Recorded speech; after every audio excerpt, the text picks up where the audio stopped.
যিকরা হাদিমিল লাযযাত।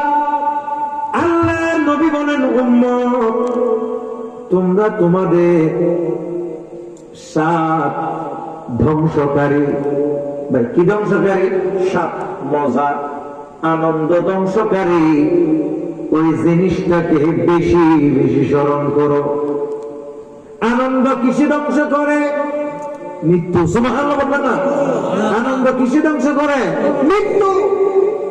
আল্লাহর নবী বলেন, আকসিরু যিকরা হাদিমিল লাযযাত, বলে বেশি বেশি তুমি মৃত্যুকে স্মরণ করো, বেশি বেশি তুমি তোমার স্বাদ হননকারী বস্তুকে স্মরণ করো।